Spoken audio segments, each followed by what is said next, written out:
Oh, well, way to show up, Simon. I'd never leave you, baby. I would Exactly. just, I would just be late. You just be late. You're a busy man, you know. You know, somebody once asked, it's like, oh, why are you guys always late for church? And I said, because we show up when we want to. Oh, that's a different way of looking at it. I like to skip the first 20 minutes, like Yeah. Oh man.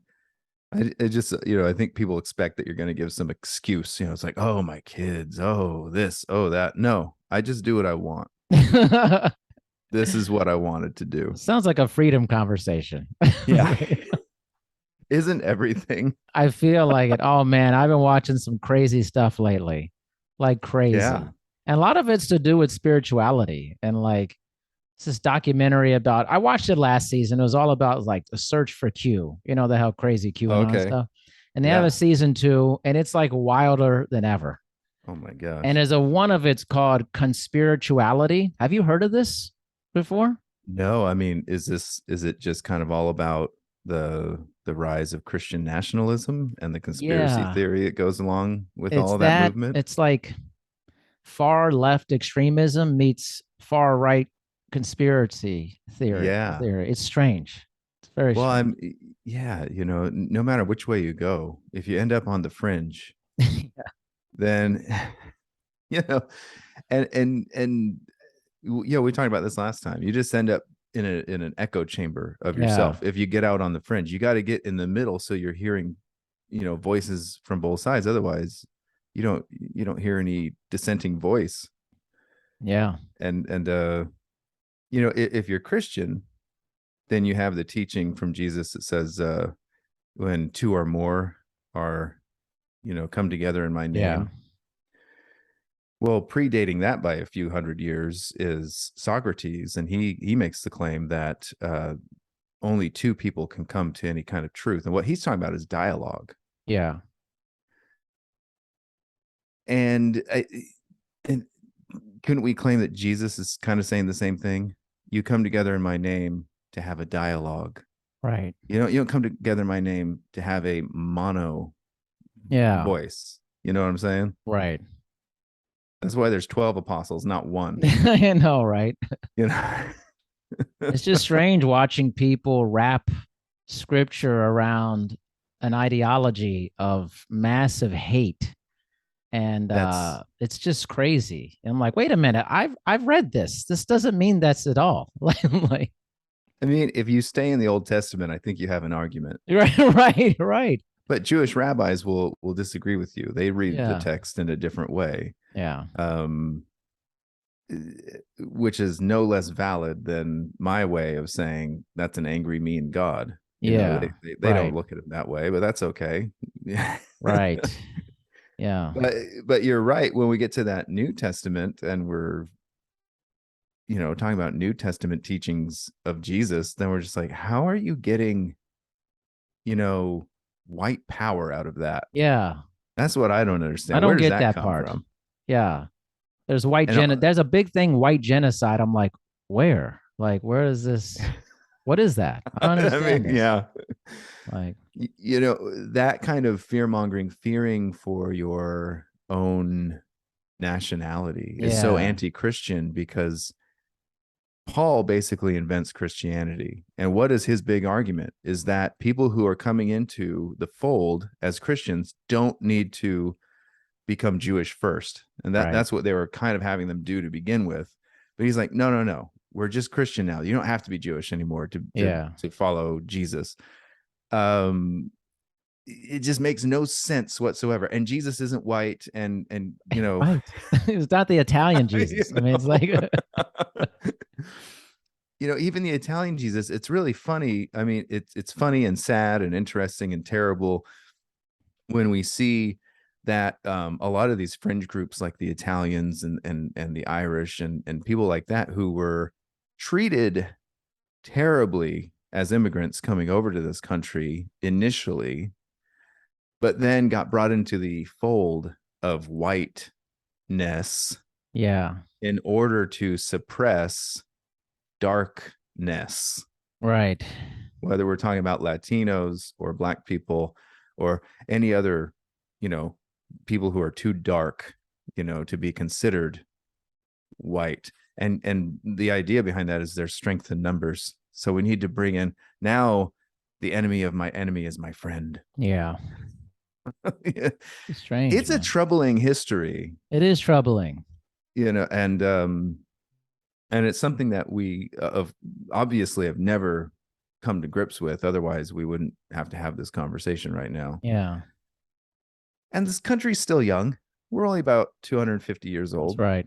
So, you know, hopefully we continue to have these conversations and we get there. But It's just strange watching a show and you see pastors saying the craziest stuff you've ever heard. Like just literally just like slamming other pastors, saying the yeah, most false things you've ever heard in your life, and watching this big group of people in a huge tent cheering and clapping for it. It's very strange. woe unto them who call evil good and Mm, good evil, right? I mean, yeah. it's so just like you know, I see these things and I think about, you know, the parallels to the New Testament teachings of Jesus. Yeah. And I think, you know, how much scripture do you have to be ignoring to be able Right. to act the way you're acting? Yeah, you hear what I'm saying? Right. It's and that is the danger. One of the huge problems with Christianity in general is reading the Bible verse by verse. Yeah. The separating, you know, or you know, collating the Bible into verses makes it really easy to reference. But the problem is that people keep quoting just verses. Yes. And it's like, well, I'm teaching Sunday school this Sunday. I'm teaching Isaiah. Yeah. Isaiah is probably one of the worst examples in all of Christianity of taking scriptures out of context and having no idea Right. what Isaiah is really talking about. Part of that is because Isaiah is so dense and poetic that it's you know, it's a difficult narrative and you have to put it in context with the other books that are happening simultaneously Right. to really understand the history and what's happening, to understand that Isaiah never talks about Jesus. Right. And yet his scriptures, his prophecies and things like that are constantly used, whether in our beautiful hymns or orchestrations or sermons, to talk about Jesus. And it's like, well, nope. Yeah. And if you had actually gone to, I don't know, I just think a lot of these professional pastors went to seminary. Yeah. What do they teach in those seminaries? Do they teach Right. Right. anything? Because I didn't go to the seminary, Yeah. but I know this Right. as just being a curious individual who took the time to say, I don't quite understand this. I should look it up. I should Yeah. take the time to read a history book to find out what's going on. And then it becomes so obvious. Yeah. It's So just anyway, it's weird. I don't know. It's just strange. It's just this should be called like like movies and God or something. like, the gospel of movies. right. Movies that have God in it. Yeah. like Bruce Almighty. Let's talk about like Oh, please don't make me watch that movie. no, I haven't watched that in like a decade plus. I mean, I'm like they were like, I thought watched you guys were gonna talk about Kindergarten Cop. I'm like, yeah. Yeah, let's well, you know. Like, we get around to it eventually. yeah, it's all an excuse. Come on. Yeah. I was talking to my kids about Kindergarten Cop this week because, you know, just leading up to this, and they have fond memories of us watching it during COVID. Yeah. And it's just such a great movie. And I just really think is. it speaks to almost everybody, you know, who just enjoys a fun film, you know, that you're not thinking too deep, you know, You're not, kind of like what we were talking about with the Revenge of the Nerds. You're not Yeah. looking for messaging. No. There's no PC wokeness. Right. There's none of that kind of stuff in there. But we did mention last week how, and a few of Arnold's movies do this, and I would like to talk about this, how it flips toxic masculinity That's on its right. head, Yeah. and we see the soft underbelly of somebody. Yeah. Um, so we see that in Kindergarten Cop, and it's and it's kind of a comedy of errors at first, and he's being driven crazy by these kids. And I think the tagline was, it was something like his most difficult assignment yet. It's like Right. he's used to fighting drug dealers and criminals, and now nothing prepared him for this. No. You know. Know how hard it is to be a teacher in our society, man. And what's great about it is, I think, they never mention it, but talking about two of the most economically, unvalued Yes. professions, Right. policing and teaching. But so important. Like, So I think going to be a kindergarten teacher, he probably made a parallel move financially. yeah, I But think so. Yeah. He just looked better. He wasn't so greasy looking. yeah. I like my car. So watching this movie as an adult, one of the things I noticed was how much I love his partner. And Yeah. I loved her when I was a kid too, and I watched this movie, but I loved her even more now watching the movie. His partner, and I can't remember the name of the actress offhand, but she is fabulous. She is. And once again, we have a pairing of Arnold Schwarzenegger and somebody who's maybe more of a legit actor. Right. Right. And once again, if you put certain people in that situation where they have to stand next to somebody who's like legit actor, Yeah. then they look really foolish. But Arnold Schwarzenegger never looks foolish, and I think No, that's really never. impressive. Yeah. He can stand toe to toe with really good actors, and he's not terrible. No, he's definitely not terrible. It's actually pretty funny. I think he's like without trying, he's just kind of funny. Yeah. He definitely has more comedic chops Yeah. than a lot of tough guys do. Yes.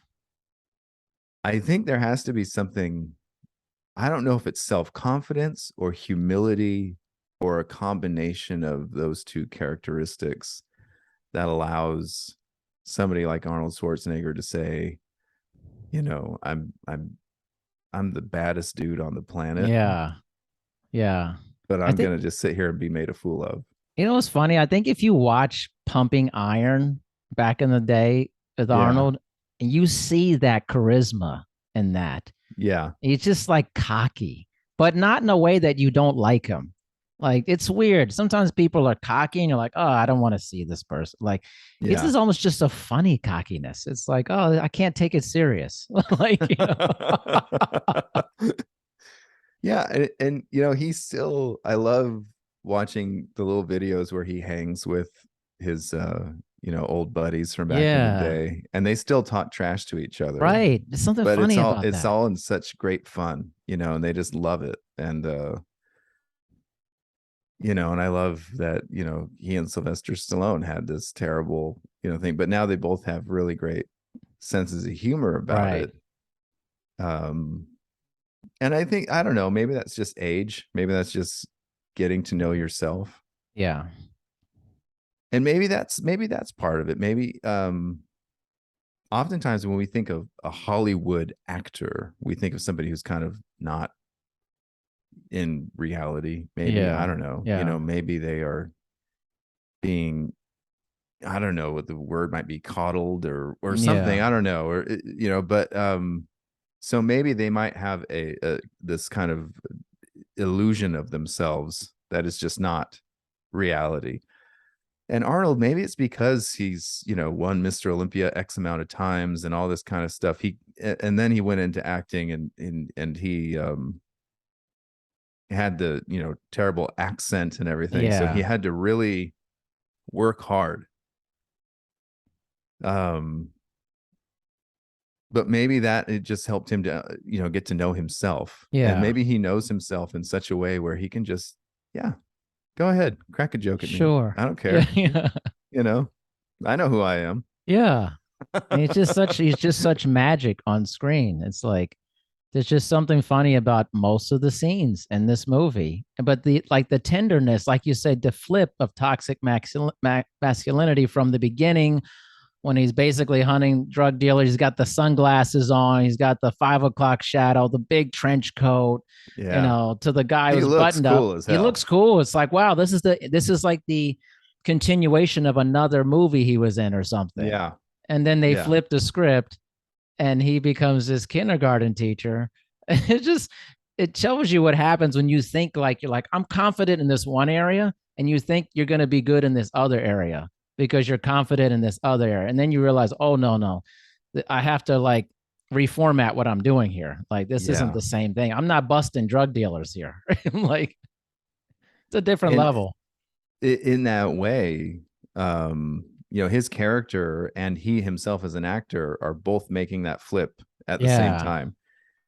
This is, you know, the time when he's making a big foray into making comedy, Right. you know, and that's one of the things I've always respected Arnold Schwarzenegger about is that he has tried the different genres, you know, he's, Yeah. you know, Remember Junior, um, man? Remember that? yeah, Junior's crazy. Junior's crazy. I don't go back to Junior very much. Have you ever watched that again? I haven't, man. No, no, no. I think the only reason, yeah, I don't know about that It's a one. skip, man. I'm telling you. Yeah, but that's okay. Yeah, Everybody it has a happens, skip. right? You know, my favorite bands have skip tracks. You know, my Yeah, of favorite course. actors have skip movies. You know, You just roll over it, man. Like, okay, yeah, there's a mulligan. It's fine. It's yeah. like, everyone gets But you one. know, Yeah. pardon me. It's still not as bad as a lot of other action guys who've tried to do comedy. Right. Yeah. Like Junior is a disaster for Arnold Schwarzenegger, but it's Right. a step up from a lot of other guys who've Like tried to Vin do. Diesel and the Oh gosh, yeah, yeah. Do we want to re-mention the we're pacifier? Do we want to do re-mentioning that? it. Yeah, Yeah. how bad it is. It's one of the worst things ever. Basically, Vin Diesel trying to do a kindergarten cop, Yeah. Yeah. But but failing miserably. oh my gosh. And I don't know who directed that movie, but there's the other thing about Arnold Schwarzenegger is that he's very savvy. Yeah. I'm not just going to go do a comedy. I want to work with that director. I want to, you know, and he was all, it seems like he was always doing that throughout his Yeah. career. And he got off to a really good start with the directors who directed, you know, Conan, Right. uh, the Terminator. Right. James Cameron and stuff. Yeah, Yeah. he knew what a good director is and how that makes a movie. So when he went to go do these other projects in different genres, he sought out directors who had already proven that they can do that genre. And I got to say, whoever directed, you know, The Pacifier with Vin Diesel proved that they were completely incompetent at making an action comedy that was watchable. Completely. Isn't that amazing though? You know, you can have Arnold Schwarzenegger, you can have Danny DeVito, Yeah. and you can make a classic like Twins, Right. and then you can make Junior. Right. I know, man. I have to tell you this. I thought of you about I was watching a bunch of movies over the weekend. This is what happens on this show. We just bounce around. Don't worry, we Yeah, get back to Kindergarten Cop. yeah, yeah. I was like, okay, I'm gonna watch Simon, Thor Love and Thunder here. I'm gonna watch it. I want to see it's on Disney Plus. I'm gonna watch it. I actually turned it off. I ended up Yeah, turning it off. It was one of the worst movies I've seen. Worst. Bad. it was really Like disappointing, wasn't really it? bad. Like really bad. Because once again, the team up, Taika Waititi, you know, he that guy is able to do so much with so little. Yeah. And he's proven that in movies like Hunt for the Wilder People, What We Do in the Shadows. Right. I mean, literally from no budget whatsoever, hardly any sets, anything like that. He's Yeah. able to create amazing, hilarious comedy. And I think Thor Love and Thunder was proof that too much is too much. Too much is too much. Yes. Yes. And every scene, does it need to be like a over the top comedy reference? Like every scene? You Like that's know, what's great about Kindergarten Cop. There's moments yeah, of it's tender, it's funny, it's kind of crazy. It's like they're not going for the joke all the time. that yeah, we go back to that a lot. Not going for the joke Not is going funnier for it. than going for the joke. Yes, yes. You know, I mean, Arnold Schwarzenegger, um, not going for the joke is way funnier than Arnold Schwarzenegger trying to tell a joke. You know That's what I'm exactly saying? right. Him turning around and saying, "I like my car," and cocking his shotgun Right. is way funnier than if he would have said something, a comedian would say. Right. And that's the real problem. Take Thor Love and Thunder. We just talked about it. Arnold and Danny DeVito, they're great in one movie, they're horrible in another movie. Yeah. If you're going to tell me that Natalie Portman is going to be in a movie, I'm going to say, hey, that's going to be a good movie. She pretty much only does quality stuff if you Right. take away the prequels of Star Wars, I know how you feel about this. But, but barring the prequels from Star Wars, Natalie Portman is a very dependable actor. You Sure. can, if her name is in something, you can normally bet this is going to be a good thing. And when she signed up to say, I'm going to come back and do this, she probably saw what Taika Waititi did in the Right. previous Thor. She's like, Right. oh, this is going to be great. Not so fast, my friend. I was really hesitant, and I saw it all the way through to the end Oh man, bless your heart. because I love Taika so Yeah. much. I love his work. I think he seems like a really great human being. He's doing so much creatively. He has so Yeah. many. It seems like he's got an iron in like 5 fires at a time. Yeah. So he just seems like a creative genius, a savant. And so once again, we have to give him this mulligan. It's a mulligan. It's bad. But you know what's bad when an 11-year-old child says, "Daddy, can we turn this off?" Like this is Yeah. this is not good. Like this is like she's just ripping it. She's giving it the Simon skepticism, man. She's going in hard. She goes, "Why did they have to do that with these movies?" Like it's like so over the Yeah. top. And I said, Yeah. "Yeah, I don't know. Marvel is doing something weird. I don't know. It's like oh, funny fest now, apparently. I don't know." To their credit, it seems like they were really hands off Yeah. because this is a Taika Waititi movie. Yeah. For better or for worse. Worse. Yeah, this is a Taika Waititi movie. This does not have the fingerprints of any other director that's worked in Marvel. Right, right. And so, it is what it is. Oh, I was going to say, if you were to tell me that Christian Bale and Natalie I Portman are in a know. I movie, love I would Christian say, Bale. oh my gosh, this is going to be a slam dunk acting fest.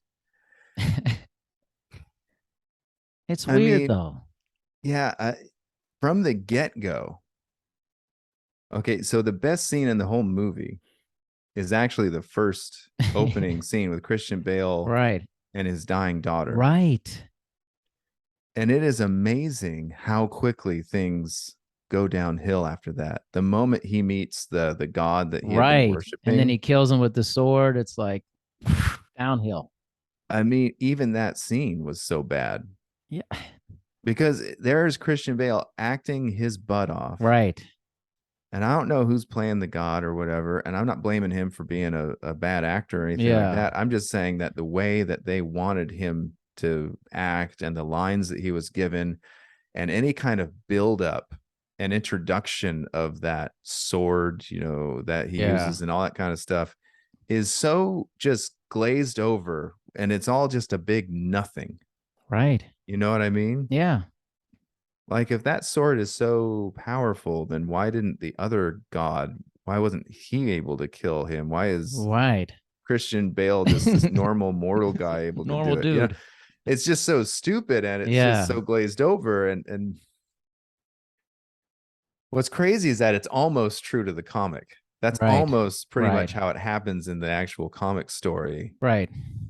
But if you read the comic and you read that and then you watch that, you're like, oh my goodness. Yeah, something went really missing here. Yeah. It's like they forgot to add salt to the recipe, It's right. You're like, you something's know? missing here. It like Yeah. tastes bland. Yeah. It's like, It just doesn't taste like anything. yeah.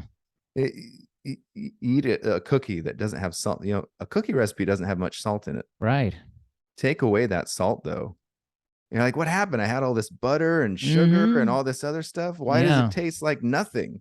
Yeah. There's just some little thing missing, and that's Thor: Love and Thunder. And that missing ingredient is somebody taking the story seriously enough to say, "Oh, maybe I shouldn't make a joke here. Right. Maybe this scene would be better without jokes." Yeah. Right.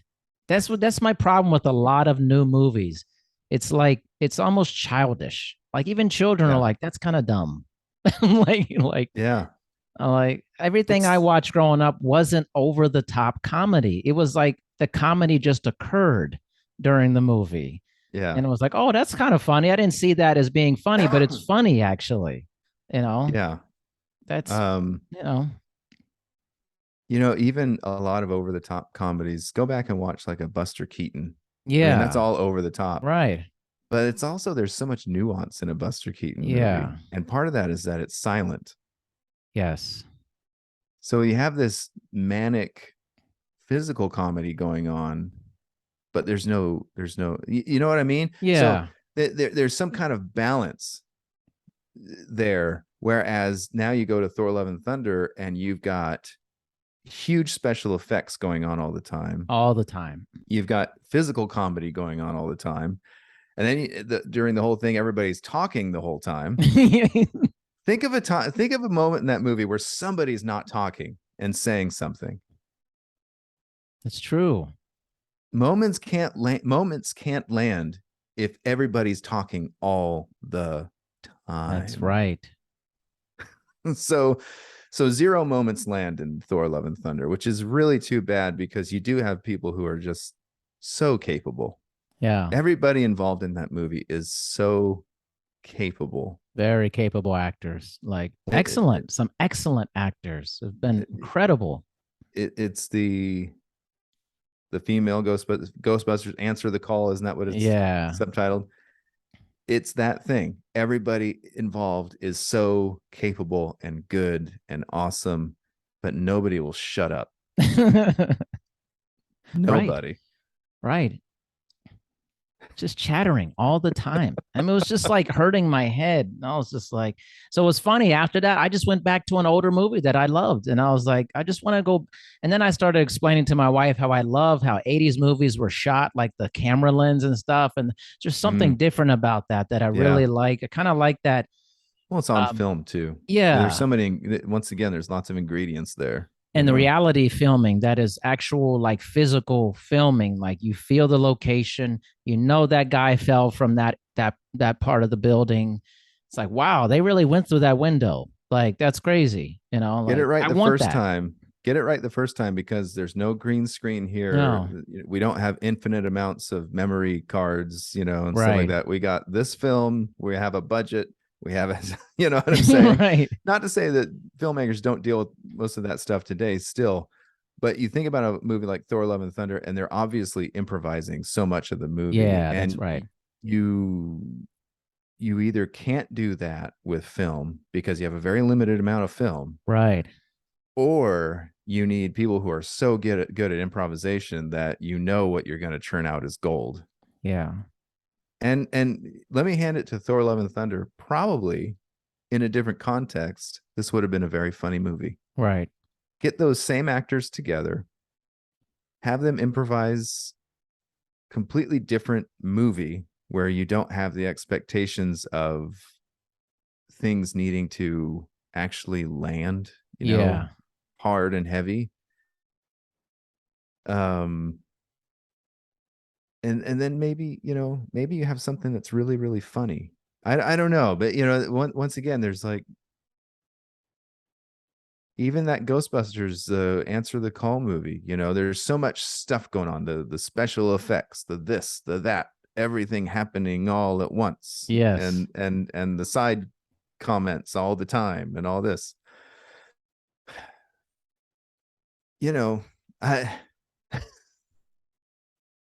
think of the subtlety of the original Ghostbusters. We'll keep going back to this movie because So of the great, subtlety guys. of it. I'm sorry we keep going back, but it's so Yeah. good. I watched it again last week. I'm not joking. Yeah, it is worth rewatching. Classes of how to do comedy movies Yeah. should be based around Ghostbusters. Seriously, literally, I'm not Seriously, man. exaggerating. There should be a whole semester on just this movie because you can break down every scene and figure out, it's like, why is this so funny? Why is it so memorable? Think of something like Crossing the Streams. Right. That would be bad. Yeah. Wait a minute. Yeah. Didn't you say, Crossing the Streams? Yeah. There's so little action in Ghostbusters. That's what I'm saying. Because these guys are so outmatched that there's no way that they should be involved in, actually fighting anything. So the only way they can do anything is to cross the streams, and whatever happens there, voodoo science going on. But that's the point of the comedy. It's like, these guys can't take on a demon dog. They can't take on Gozer. They can't take on even their own imagination. Yeah. Stay Puft Marshmallow Man. They can't take on any of this stuff. No. They are so ill-equipped for any of it. And then you go back and you watch that Ghostbusters Answer the Call, and they're doing like flips, and they're like so good with all their technology, and they're just kicking butt and everything. And it's like, the original Ghostbusters do zero butt kicking. No, pretty they're lame. So guys. bad at butt kicking. They're so bad at it. Yeah. They're just, like I said, the great thing about the Winston character, kicked. He just wants a paycheck. He's not trying to be a tough guy. He just wants to get a paycheck. Like, next time someone asks you if you're a god, you say yes. It's like, okay, she's a dog. My girlfriend, she's a dog. Oh man. Once again, so like the underreacting to that. The underreacting is way funnier than overreacting to it. Underreacting to your girlfriend turning into a demon dog. Yeah. Is way funnier than overreacting to it. Underreacting to seeing the Stay Puft Marshmallow Man marching through city like Godzilla is way funnier than overreacting to it. Right. And what we have in most of these movies is so much overreacting, whether it's through, the manic kind of overreacting, or it's through an overreacting of way too many jokes. Way too many jokes. We couldn't decide which joke was funniest, so we just put them all in.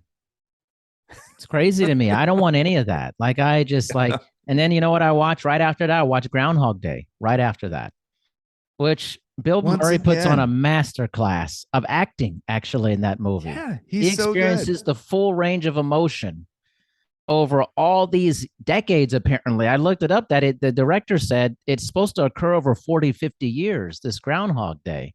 Wow. And he's like, and all the emotion, like he was serious in that movie several times. Yeah. And he was kind of funny. He was a jerk. He was like everything. And it just was superb. He's not a tough guy, but he is, once again, toxic masculinity at the beginning, right? He's verbally abusive. He undermines everyone around him.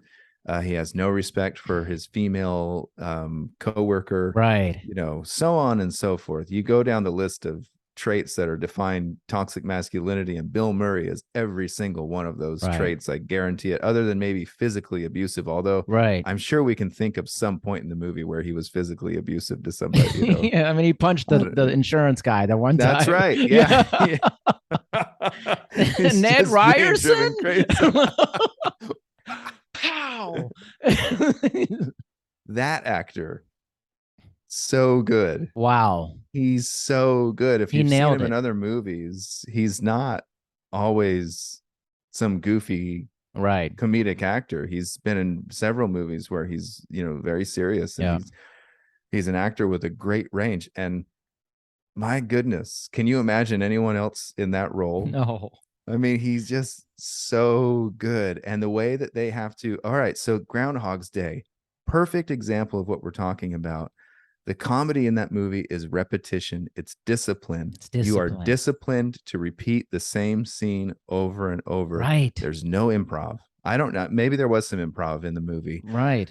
but in order for that movie to work, people have to hit their mark every time. Every time. That is disciplined comedy. What we don't see in these movies that bomb terribly to us, that Yeah. are just so unfunny. There's just no discipline to the comedy. Zero discipline. Yeah. That's an amazing like insight. I mean, what's Bill Murray, man? Bill And freaking Murray. Harold Ramis directed it. I mean, it's Okay, just Bill like Murray, Harold Ramis getting together. they you get know? together, they make magic, and it's just I was actually talking to Michelle. I was because we were watching it both, and I said the same thing, the discipline to keep performing the same scene over and over again with slight adjustments Yeah. as you repeat the day is masterful. It's masterful. It's just Bill Murray trying to do he's just reacting differently to experiment and see Yeah. what works and what Right. doesn't work. Right. And it's just so great. I mean, you would think a movie like, if you were to describe that movie to me, and I had no idea who's in it, who's directing it, who wrote it, and you were just to say, oh, this guy just repeats the same day over and Yeah. over again. And so it just goes through different situations where he has to react differently and try to, get a different outcome. I'd say that sounds really boring. Yeah, yeah. That sounds Right. really, You're like, this really could be a boring. bad movie, but it's the Yeah. opposite of that. No, it's genius. Genius movie. Just is like even just you think Bill Murray funny, kind of, quirky, but then like one of my favorite parts of the movie is like the parts where he tries to save the old guy over and over again, Oh, and yeah. how distraught he is by it, and just the ups and downs of life. Imagine having to just where he just feels so drained about being alive every day. There's something beautifully tragic about that. If you think of what you're saying, I mean, obviously you thought of it. I'm just saying, generally, the rest of us, if we're thinking about what you're saying right now, Bill Murray is learning the ultimate lesson in how to be a human being Yes. in this movie, how to care about people, how to accept mortality, Yes. how to fall in love with somebody and not, be a douchebag and take advantage of them. Right. You know what I mean? Right. Because when he realizes he's in love with her, initially he's really trying to manipulate That's right. everything because he doesn't know how to love somebody, That's exactly right. because that he's been so wrapped up in his world of toxicity. He doesn't know how to love somebody. So this movie, is Bill Murray's character learns that he has to work on himself. And if he just becomes the best version of himself, then what happens? Well, he learns how to love other people, and they in turn will love him because he's the best version of himself. Becomes the most popular guy in town at the end. Everybody loves him. Like, and he's not somebody else, right? Yeah. I think maybe one of the messages of the movie is that Bill Murray in the beginning isn't himself. That's right. That is somebody who is trying to cover up all of their inadequacies with that toxicity. And he's obviously probably a very lonely person. He doesn't know how to love, so he doesn't love anybody and nobody loves him. But when he's able to shed all of that, gain confidence in himself, he doesn't turn into somebody else. He becomes the better version of himself. Right. He does what a lot of people do. They try to bulldoze their way through life through force and, whatever version of force that is, and thinks I'll be successful, but just running over people and imposing my will on people, In that parallel, that brings us back to Kindergarten Cop. Right. He's learning the same lesson. Once again, his character isn't becoming somebody else. What does he do? He turns kindergarten into police school. Right. He's like, I know how to do this. So I'll bring this to this. So I'll bring the best of myself to this situation. And then I'll allow the best of these people around me to, help me shed all this toxicity that I've been shielding myself from the world with. And once again, he learns. It's so funny, like these terrible toxic people, but they learn how to love. It just sounds like a Disney It thing, does, but these doesn't it? movies are just so above, the trite Disney stuff. Yeah. And it's interesting because Arnold Schwarzenegger had kind of done this movie before, but in a very different setting. The original Predator movie is the shedding of toxic masculinity. It is taking from the beginning, right? It's taking the baddest guys on the planet, guys who can just come into a jungle and just eradicate the opposition, no problem. And they look like they're kind of having fun doing it. That's right. That's right. They're blowing up everything. But then they meet something that none of them stand a chance against. Right. Nobody, and, you see the fear. You see them get dismantled. You see Arnold Schwarzenegger's character get completely dismantled to where he's just lying in a pile of mud, hoping that the Predator doesn't kill him, because that's all he can do. There's nothing else he can do except lie there in the mud and hope he doesn't die. Yes, literally. That thing splashes in the water and he's crawling up there and you see the fear. That was great by Arnold. He looked scared actually in that. And I appreciated that. And then once he realized like, oh, they can't see me, there's something awesome about that scene too. Yeah. Like, once again, no words, right? No words. He doesn't have to say, oh no, or, oh, this is bad, or, because, if it would have been Thor Love and Thunder, it would have been some kind of like, ruh-roh, somebody been a dumb joke in that say scene. Something stupid, And how many moments in Predator are actually really funny?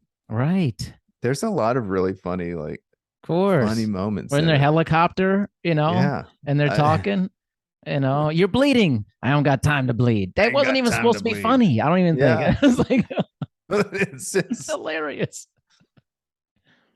But that's what makes comedy great, is when it's used, I guess, in doses. In doses, yes. If you look at a lot of Taika Waititi's other work, that's really funny. Jojo Rabbit. Yeah. What a hilarious movie. There's also everybody's crying at the end. Yeah, exactly. It's like, oh, it's such a, and that's one of the best lines in cinema history. F you, Hitler. Yeah, exactly. Right. I went to go see that with my daughter Sunny, and we were crying, laughing so hard at that scene where he kicks Hitler through the window and says, F you, Hitler. And we realized that we were the only ones laughing so hard. No. It's like, why doesn't anybody understand how funny this is and how great this is? Anyway. No. But that's man. You see, we're revealing stuff here though. We're revealing a lot of really important human things and dissecting these movies. And it feels like today it's like, are you presenting who you actually are? And the movie's saying, no, this is just a weird toxic version of yourself, someone you think you should be in order to be successful in life. Versus like when Kindergarten Cop, I love like towards the end when like he talks to the kid, he's like, I have a son. I actually don't see him that much. Like he admits to himself, it's not going well. It's just not good, like that's real. Yeah. That's honesty. That once again, you're saying it, but these Thor movies, Thor 1, Thor 2, Thor 3, basically a different character in each It's one. a different character. Yeah. And now Thor 4, this Thor Love and Thunder, is kind of the heightened version of the one in Thor 3. Yeah. But even the one in Thor 3, you know, he's funny, but he takes things It seriously. does. And the one in Thor and Love and Thunder, he just, This is a joke, man. yeah, he just, there's nothing. And so in their very spare few moments when you're supposed to take something seriously, Yeah. the scene is so condensed and short and feels like it's cut for time that you don't have any, there's no time to. Yeah. If you describe the plot elements of this movie, Thor Love and Thunder, it's a great movie. Right. And it has a wonderful ending. If you just describe them. That's what I'm saying. Like if you were to present me Right. just the storyboard of Thor Love and Thunder with the most basic elements storyboarded for me, I would say this is slam dunk. This is going to Right. be amazing. Look at the opposite, man. And I'll tell you another thing that happens is that in a movie like Kindergarten Cop, the bad people do bad things. They do. Gore, we never really see him do anything in Thor Love No. and Thunder. It's only mentioned that he's doing things. Right. We as an audience need to see it to believe it. You just tell me a guy is bad. If you were to never to like show Darth Vader, Right. and we just keep mentioning that he's bad, then we don't care. It takes the sting out of it, man. You know? But we immediately see Darth Vader march onto that ship and choke somebody That's with right. one hand. That's our first interaction with Darth Vader. And then it creates fear. You're like, wow, this guy's not messing around. Yeah. This is a serious From dude. that moment forward, Like, you know, you don't mess around with Darth Vader. yeah, this is serious. Gore, unfortunately, Christian Bale, gosh, that actor, he just deserved so much more in that Yeah, movie. I he mean, did. you know what I Yeah. mean? To do the work that he was doing, the acting that he was doing, Yeah, he just deserved to be doing it in such a better movie. I And agree. he deserved to have a lot more scenes. Actually, I heard somebody make this point, and I thought it was awesome. They said this should have been just the girl Thor. Mm, The guy Thor shouldn't have been in this movie. interesting. If it would have just been about her dealing with cancer and having to face off against Gore the God Butcher on her own, this movie might have had a chance at being something Yeah. powerful and good. That's You could still interesting. make it funny, Yeah. but you have to you have to take away some of these elements. Yeah. Boom boom, pull some of these things out so that we can concentrate on something. Right. Because apparently Thor, the character Thor, apparently there's nowhere to go with him because we keep on Apparently. trying. He keeps on trying to find out what he's supposed to do with himself. It's That's like, exactly right. You've been doing that for 4 movies now. I'm sorry. He just can't figure it out. Like, And then he mentions that he's 1,500 years old. It's like, I'm sorry, I can't relate to you. yeah. Sorry, man.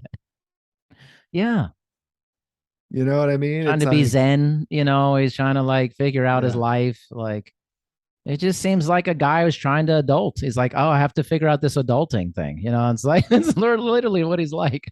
And please don't tell me that somebody who has grown up in this advanced culture and society is this stupid I after know. 1,500 years of life.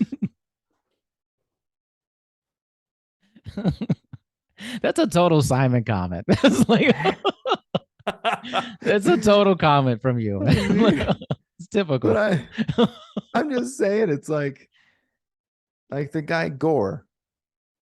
Okay. He seems a lot smarter than Thor. I know. He's been living a lot shorter life. Yeah. I'm just, like Thor is supposed to be this cosmic traveling adventurer. And there are elements of that Thor, especially in the first movie. Right.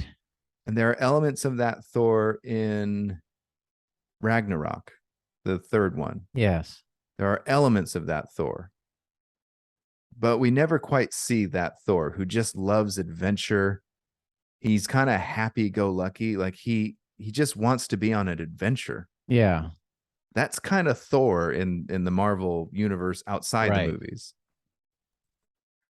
And he delights in being in these adventures and everything like that. But he's also just not an idiot because he's been around for 1,500 years, and his father is Odin, Right. the All Father. And he has traveled the universe, and during that time he has collected a vast amount of knowledge and experience. But he's And so I just stupid. yeah. Like, So I just think that Thor would have been actually a lot more fun and funny yeah. than the Thor we got. Yeah. And Chris Hemsworth is a marvelous actor, and he would have been Yeah. completely capable of being that kind of Thor. And he could have still said funny things. He could still be made a fool of, because that would have been him being made a fool of even funnier if we could take him seriously to begin with, like the Right. Arnold Schwarzenegger Right. character. Right. It's funny that he's being made a fool of because we took him so seriously to begin with. Right. That's a great point. It's really true. I mean, I also liked in the first Thor's like the mystery of Asgard and this kind of whole separation of Earth and Asgard and the realms and this kind of mythology behind Yeah. it. There was a seriousness about that I thought was really I connected with. And then once you just kind of know the world, then they started making it kind of funny. It's like, oh, Yeah. it's pretty funny there. It's like, I mean, is it? I don't know. It's like, Well, even in the third movie, they did a really good job. Like Thor Ragnarok, the reason that worked, even though the comedy did feel forced sometimes, I have to right. admit, in Thor Ragnarok, Yeah, the for comedy sure. felt forced sometimes. It felt like it didn't need to be there. Um, but the movie as a whole, I think, still worked because it was taking the mythology that we thought we knew and flipping it Right. and saying, oh, this guy Odin, he wasn't always so benevolent Right. and righteous and just. We used to be conquerors, and the unveiling of the mural underneath the mural and things like that. Yeah. I mean, Yeah. that kind of stuff, it works because it's going back to the spirit of the first movie, That's which right. is to do kind of this Shakespearean family tragedy. Once again, this is why the original Star Wars trilogy works. This is why these epic films work, because they're taking, even when they're funny, they're taking the source material seriously. Yes. Yes. And that's what's thrown out the window in Love and Thunder. Completely. The source material is not taken seriously at all. It's almost like Taika Waititi doesn't like any of it. Yeah. You know what? You're right about It that. It's like he's feels like, oh, like I'm that. not into that stuff. Like, Like the just make it Sam funny. Raimi, the Spider-Man he did with Sandman and Venom. Yeah. I think, if I'm not mistaken, it's the Venom character that he didn't want to do. He didn't want to have that Yeah. character in the movie, and it shows. Yeah, it definitely shows. He doesn't care about that character at all, and that movie would have been so much stronger with just Sandman. Yeah. And then also, I think Green Goblin Jr. is in that one Yeah. too, or something like Yeah. that. Even with Green Goblin Jr. and Sandman, you have enough villains. Yeah, You plenty. don't need Venom, and Sam Raimi was obviously didn't. But you can just tell, You you can can just tell tell. that the director has no love Yes. for that. And that's what it just felt like in this movie, that he had no love for the source material. He had no love for what the fans of the source material love. Yeah. And when a director doesn't have that, they don't bring that kind of passion, that love to it. It's obvious when you're watching. It's so obvious. It's like when somebody makes a meal and you can tell they didn't work that hard to put the love in it. You're like, Yeah. you just did you rush this? Like, what is it like? Yeah. Compare that to Jojo Rabbit. Yeah. I think he got the book, the source material that the movie's based on. I think his mother lent him the book or something like that. And he just fell in love with the book. He's like, oh, we Yeah. got, I want to do this. It shows Yeah. in every scene in that movie. It shows that he loves this source material. He loves this story. He loves all the elements of the story. He can still make it funny and Taika Waititi, Yeah. but the source material is there and it's taken seriously. Yeah. Even when the Nazis are silly. Sure. And they're even likably silly. Like he humanizes the leaders of the Nazis in that area. You know, he makes them sympathetic characters. To do that is really towing a very Yeah, sensitive line. it sure is. And he does it with such grace in Jojo Rabbit, to where I Right. mean, breaking down that movie is so impressive as well. And but once again, he loves the source material. Right. And it just feel like he didn't care about it in Thor Love and Thunder. And Yeah, it's just that's why the Arnold movies are great. They're basically one-offs. I think we said this before. They're essentially one-offs. yeah, There's no, forerunner to them. They're just like standalone films. And they there's a turning, a shifting of the character during all the films, and you feel it. You're like, oh man, there's a lot of depth to this. I didn't think there was going to be depth to this. It's yeah, like if you remember watching the Kindergarten Cop trailer back, it just seems like it was going to be a funny kid type of Arnold's kind of like doing a funny movie, but you yeah. don't see the depth coming. You don't No. see that in the trailer. And then in the movie, you're like, oh my gosh, it's really violent. Yeah, you're there like, isn't wow, a ton of violence, but right? the violence that is there is real violence. It feels Feels real. violent. Yes. It's not cartoon. It's No. the danger is real. That's what we should really be saying. The danger feels real. Danger feels real. The danger never feels real in Thor Love and Thunder. The No, danger never no. feels real in, the pacifier with Vin Diesel. There's no real danger in these kinds of movies. And that's what separates the men from the boys, Yeah. How The could you go to all these planets in Thor and like everybody's just funny? Like they're supposed to be funny. All these aliens are yeah. like cracking jokes. I'm like, that's stupid. That's not even how it probably would be. I mean, come on. It's like, No. come And on. how much, once again, how much funnier would it be if they weren't cracking jokes? Right. How much funnier would it be if you could just take anyone like in the scene seriously, just one person, Just one person. even one. I'd take one. Give me one. But you can't. Nobody can be taken seriously. And so it doesn't work. And no, it doesn't Once work. again, you go back, if you're going for this ensemble cast, once again, go back to the original Ghostbusters. You have Peter Venkman, who you don't take seriously. No. But then Ray and Egon, you do take seriously. And Right. Winston, he takes everything seriously. Yeah. He doesn't crack any jokes. Does Winston have an awesome joke in the original I don't think Ghostbusters? so. He's just trying to get a No. paycheck, man. Yeah. Like, I mean, his what about funniest the line Twinkie? is You yeah. know? His funniest line is that, Ray, if somebody asks you if you're a god, you say yes. That's his funniest line in the Yeah. whole movie. Yeah. But it's not a funny line in and of itself. It's funny because of what just happened to them, Right. and because he's taking the situation seriously. You know. Um. Anyway, so that's just, well, once again, there should be a course called Ghostbusters 101, Ghostbusters Yeah. 201, Ghostbusters 301, all the way through 401. You just keep studying this movie and the different Yeah. elements of it, and to see how to make a comedy that works on not just one level, not just every Yeah. single level, a comedy that works. And then you juxtapose it, and you do courses in Thor Love and Thunder, and you say this is why a comedy doesn't work on every single level. Right. I think was also the amazing thing was like a comedian like Eddie Murphy doing all those early movies, which were hilarious. The 48 Yeah. Hours, Golden Child, whatever it is. It's a comedian, but the timing and how it was put together, fantastic. The buddy cop roles. I mean, you're talking about the originators of kind of the buddy cop people and Nick Nolte. Yep. It's just amazing. And then when they try to do those now, it's just over the top. It's literally over the top.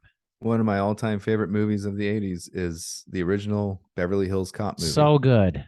Oh, so good. But once again, it's like, yeah, most of the scenes are just funny. It's Eddie Murphy. He's being funny. Yeah. But it's also scripted.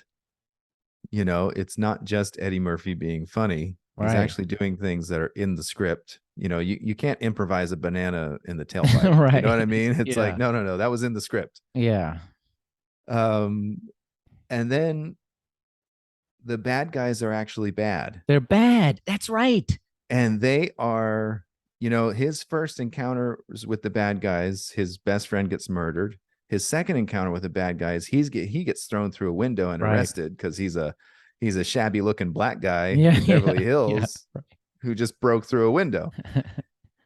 So I mean, there's all these elements where it's just like they actually tackle kind of some real things, Right. but then they do it with Eddie Murphy, so it's hilarious. And then we have our Reggie first Hammond, look at baby. Balky Bartakamus. Yeah. I can't. Bronson Pinchot, is that Oh his, yeah, I his remember name? him in was it Is what's the show he was it was that guy? Perfect Perfect Strangers. Strangers. Yeah. But he's brilliant in that movie. Yeah. I mean, he has this small little part, Right. It's so good though.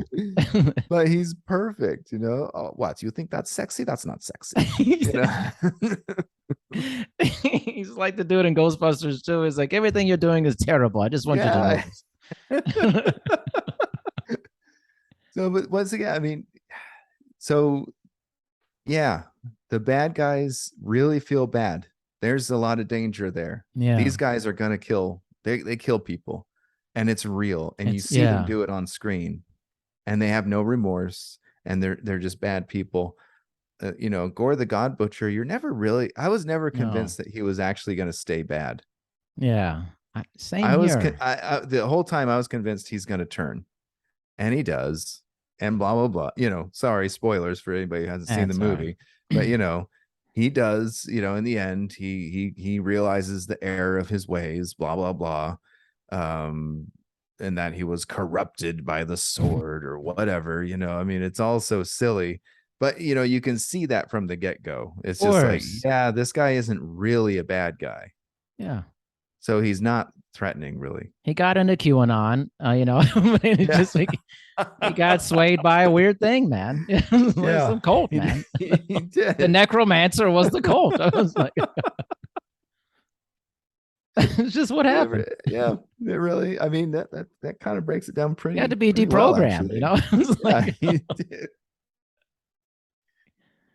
And it's so corny, I mean, it's like, I don't know. They have a running, but even the running theme of the movie, which is to choose love, yes. it's not really a running theme. It's Yeah. mentioned, I think, twice in the whole movie. You know what I mean? And Yeah. so if you're going to have a movie with strong themes, and I don't mean you have to beat us over the head with it. I don't even mean you even need to talk about it, but you Yeah. need to show something. You need to show characters who are struggling to do the thing that Yes. you're trying to say that they have to do in the end. But we don't see it ever. We just see awkwardness. That's And Groundhog Day. He's struggling the whole movie to get to this point where he's not in the same day. Over. That's literally the and entire movie. so he we broke it down. He starts out as a very toxic individual, and he becomes the best version of himself, and that's how he escapes the Right. Groundhog Day. Name one time in that movie that they actually mention that's how to do it, or that's what happened. Right. Nobody talks about it. Nobody talks about it. You No. just watch it happen, and you watch it happen in a brilliant way. Yes, it unfolds. Once again, movie making 101, but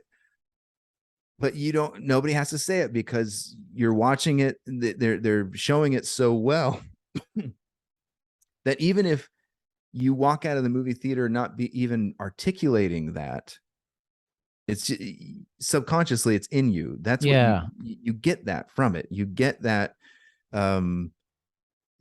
Even if you want to take it back to like Christianity or some kind of spirituality, like to escape purgatory, you have to repent and become this best version of yourself. And that's this movie. Yeah.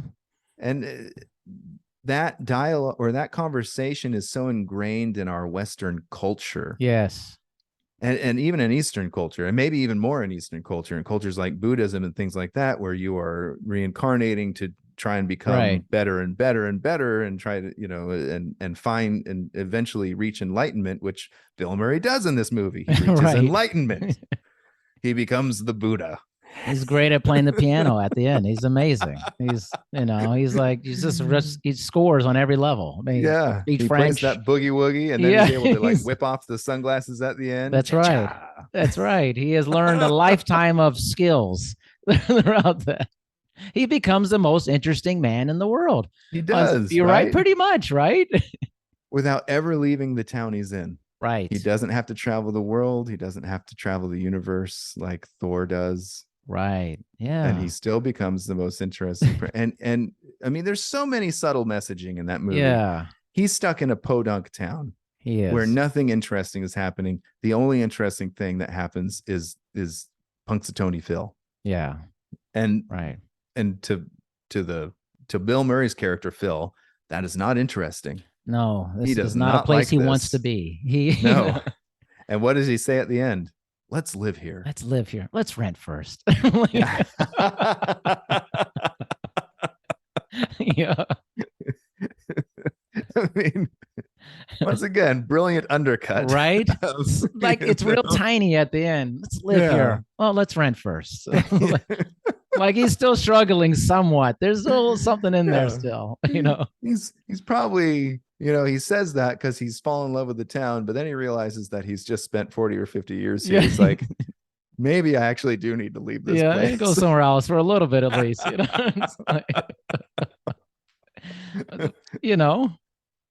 Yeah, I mean, yeah, I mean, we just can't say enough good about that movie. And what's interesting this goes back to the Thor being 1,500 years old and still being an idiot, because you and I have only been around about 45 years. And if you're only looking at us or hearing us talk about movies, you might think that's our only education. Right. We've been brought up on movies, Right. right? Because we keep using movies to talk about movies. Yeah. But even we understand, like we get it. You know what I'm saying? Like there's a knowledge there. And so when we see a bad movie, it reminds us of all the great qualities of a good yes movie. Yes. It teaches us. It's almost like we couldn't understand how good the good movie was. Yeah. Until we saw the bad movie. We're just like, oh my gosh. It's so true. And we have to wonder, why is this so bad? I experienced this so many times last weekend. It blow your mind. I went through like a gaggle of movies, man. I was like, you know what? Simon will be proud of me for this. And I'm like, you know what I'm going to watch? I'm going to watch the prequel to The Lord of the Rings. Let's see what this is all about on Amazon. Oh, the Amazon series. Horrible. I'm sorry. Bad. Horrible to me. I was watching this with my daughter because she has a great eye for movies. She's like a savant with this. She looks at me. She goes, another bad one, Daddy. Really bad. She's like, there's something wrong with the filming of this and the characters. There's something off. I say, yeah, I feel the same way. But it made me appreciate the original versions, the movies, Lord of the Rings, and how well that was, and all the effort that was put into that. Yeah. And and I was like, yeah, they actually filmed a lot of the scenes in what was it, New Zealand or something like that. Yeah. And they built the sets, they built the Hobbit homes and all this stuff. Yep. And there was so much of that, and none of that. It was CGI to hell in this new thing, man. It was crazy. I think that's a theme for us, is too much CGI is like, there's something wrong with that, man. Because they actually went and filmed this one in Scotland. Yeah, it's just so there's enough there in Scotland. You don't need to see. You don't need that. I'm telling you, man. But yeah, I realize that there's so many like set pieces that they want to go maybe over the top with. Yeah. And in order to go over the top, they can't imagine that we can imagine. Right. Does that make sense? Right. That's a good point. So, it's actually a really good point. So there's a new Willow series coming out based on. I loved Willow. Disney Plus is doing it, I Oh think. no, I hope this isn't bad, man. I hope they're bringing back some of the old people, so Oh, hopefully they're good. so the original actor who played Warwick Davis, Yeah, he's yeah. Willow again. Okay, good. I think the romantic or the daughter of Bev Mort, I can't remember her name, the redhead. Mm-hmm.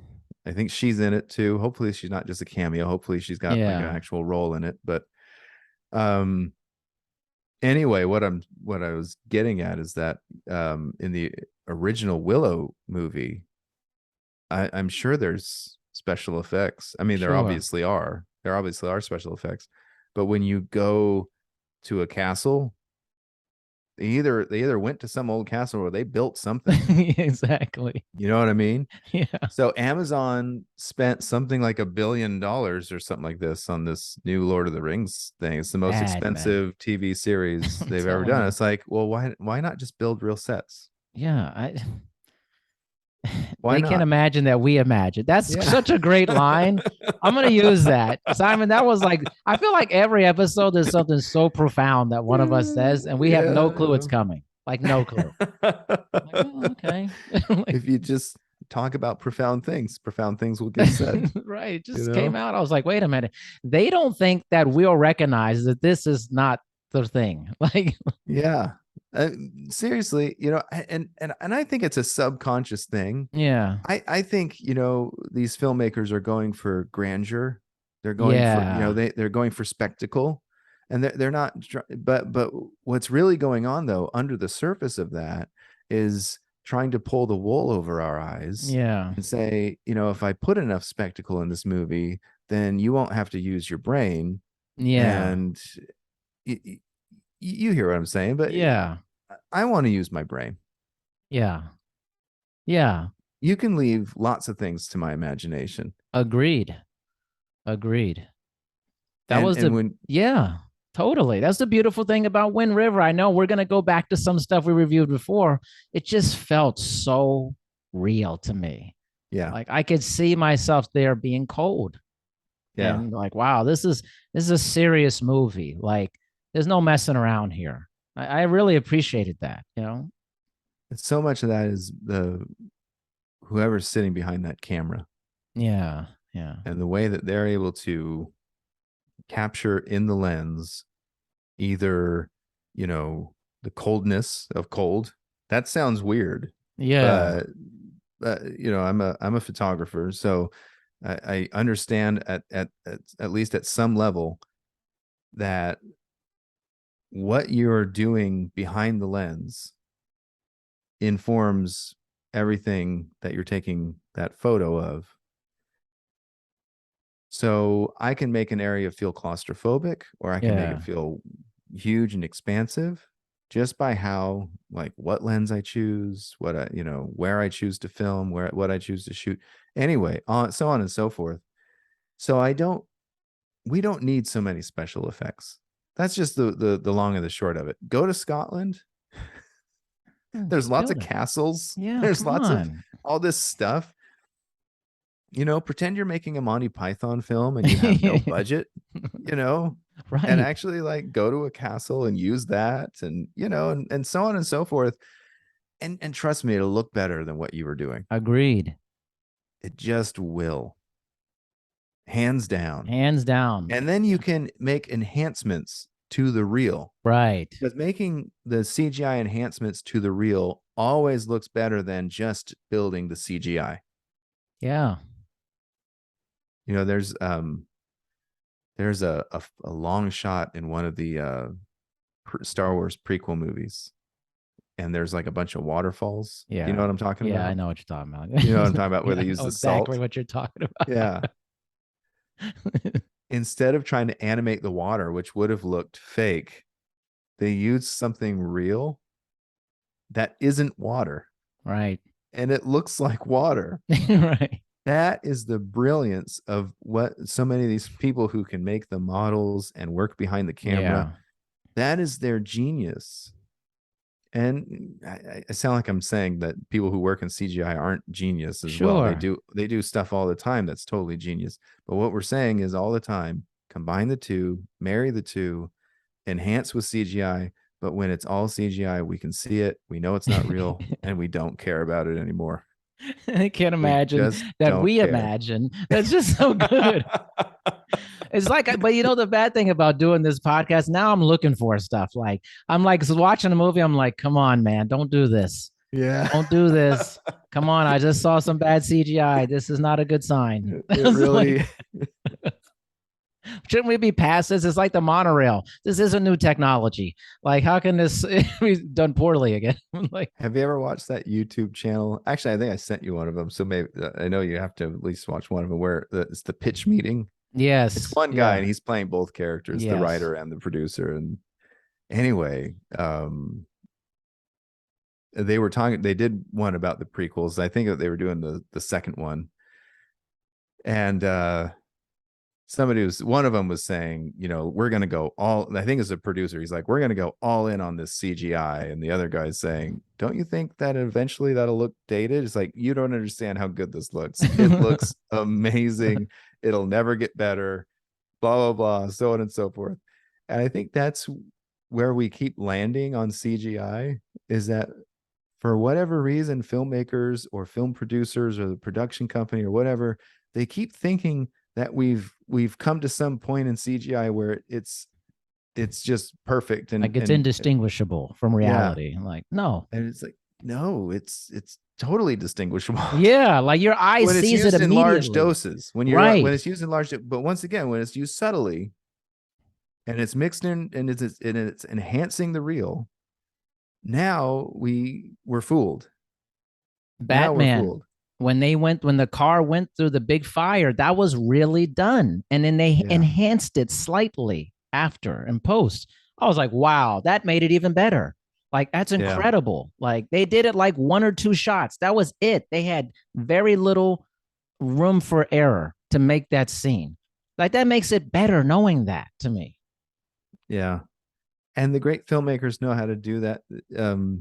Not that long ago, we watched True Lies. My wife and I Oh, I did. love that movie, man. Another Arnold classic, man. Yeah, the opening mansion that he breaks into and he comes through Yeah. the frozen lake. There's a wide shot that shows the lake and the mansion or whatever. Yeah. Apparently, that's a composite. The lake isn't really there with the Wow. mansion. They put those two together. They were doing that back in the 90s. Yeah. It's possible to do these effects and to make them look so real that we don't. I would have never looked at that and thought, oh, that's a No. composite. No. But they were using two real things. That's a real lake, that's a real house. We'll composite Right. them together, and it's at night, so we can get away with some stuff. You know what I'm saying? Yeah. So, but you just, the filmmaker has to be wise enough and judicious enough to know what can be done and what can't be done, and and what's going to look real and what's not going to look real. And everything about the beginning of that movie is kind of ridiculous, but it's all Yeah. looks real too. When the dogs True. jump at him and he slams their heads together. Right. Yeah. Obviously, they didn't use two real dogs, but it looked Right. real. But it They looked did pretty it quick real. enough. Yeah. Yeah, they did it It quick looked enough. pretty And real. today they would have used computer generated dogs, and he would have seen it, and he would have seen that they were computer generated. It would have been Yes. You know it. laughable. It would have been stupid. But in this context, I was fooled. I didn't care. Yeah. It It was, was and it's great. so unexpected. It comes so out of left field. You were Yeah. not expecting him to smash their heads Right. together. And they don't make a big deal of it. Just move No, on. they just move on. Once Yeah. again, comedic timing is, it's all in how you keep moving along. There's stupid things about that movie. Tom Arnold. Actually, I was gonna say that. We could take him out of the movie. Yeah. I think he was the over the top person. Like he was Yeah. the guy. It's like, oh, this is a little too much. Like Yeah. going for the joke. Once Again, again, he doesn't shut up. he doesn't shut up. There's no silence from this. Yeah, it's like Yeah. not believable that he's in this agency to me. It's like Exactly. it And doesn't that make he's any sense. partners with Yeah, I was like, Arnold. really? He's not. They couldn't. He Yeah. couldn't even make that. Like he could never Yeah. be in that agency. I'm like, I think they were hoping that he would be, his new Danny DeVito. right? But Tom Arnold, I have nothing against the guy, but he's not the actor Danny DeVito is. No, That's for sure. no. He doesn't have those acting chops. And once again, like we just said, he just won't shut up. If you're gonna have a Yeah, fast talking guy, you have to use them once again judiciously. There have to be Yes. moments when they're doing the fast talking and saying a lot, and then there have to be moments when they know it's or the director knows they need to shut up so that we can, Right. you know, Yeah. Totally true, man. because if you have people who go off on rants, they need we can't have too many of those rants, No. No. or they have to be so superb and so I'm going to use the word eloquent, that the rants have to be so good that we can't wait for the next one. Yes. They have to be so Yes. clever. But when it's Tom Arnold, the rant's not going to be Oh, that clever. Let's face it. no, it's definitely not. It's not going to be that clever. It's not gonna be that good, man. It just didn't need to be in there. It's like that movie was great to me also because it was another movie where Arnold kind of turns. Like he presents one version of himself, he's living this other version of Yep. himself, and then those worlds merge and you start to learn some things. It's Yeah. that's what's interesting to me about it. I love, the movie to me is actually what's her name? The actress. Oh, Jamie Lee Curtis. Jamie Lee She's Curtis. so good in that To me, movie. that's her movie. Oh my gosh, she's so good. The most disappointing thing about that movie is that she's excluded from the end set piece. Right. And that's a real shame, because for me, this is Jamie Lee Curtis's movie. She's so good in it, like you just said. And her character is not one of these feminine characters who's just good at everything. She's Yeah. actually bad at everything. Right. Yeah. But she's tenacious and she's strong and she's got a will to survive and to save her marriage That's right. and all of these kinds of things. And she wants some kind of adventure. She wants excitement. She's tired of being like the stereotypical person who's Exactly. at home. She's like yearning for this bigger life. Yes. That her husband has. She doesn't know. So amazing. But her character is so vulnerable, relatable, all those key words that we want in Yes. a character that we're going to fall in love with, and that we can, even when she's doing her sexy dance, she falls Yeah. Yeah. down. She's awkward I though. she's so amazing at everything she does in that movie. And that movie, it's kind of funny to say that an Arnold Schwarzenegger vehicle is when we get to see the best out of an actress or an Yeah. actor. Yeah. But really, it's like Jamie Lee Curtis is good in everything she does. Yes. But that movie allowed her to shine in such a way that was Yeah. that was just amazing to me. Yeah. It really was. And she's always been a favorite actress of mine ever Me since the too, 80s when I man. saw her in things like Trading Places and stuff like Oh, that. so good. I, you know, Talk about a movie that's hilarious, man. yeah, yeah. We might have to talk about that movie That next one's a time. good one. That's like a really Yeah. funny Yeah. movie, man. Yeah. Dan Aykroyd. I mean, come on, man. What a Yeah. different take on Dan Aykroyd, man. Like, Yep. a very different take. It's like, oh, I really don't like him. Like, Yes. Yeah. Yeah. And once we have the Prince and the Pauper thing, and you have right? both people changing Yeah. and coming together and all these kinds of things. But we can talk about that next I time if think you the want. next Yeah. time is actually a funny, like, privilege aspect to that movie that Oh they yeah. ride hard and then they Yeah. pull you in a different. That seems to be the theme of a lot of these movies. Just change. We're watching this person change. This is not who they actually are. This is the outward presentation. This isn't who they are. Mm-hmm. I am so into that theme in almost any movie. Like, that's well put together. It's like, oh, I want to see the metamorphosis of this Yeah. person because it reflects your own life. It Yeah. just does. Everybody's putting on a face all the time. Hey, do you like this face? What if I put this mask on? Will you love me?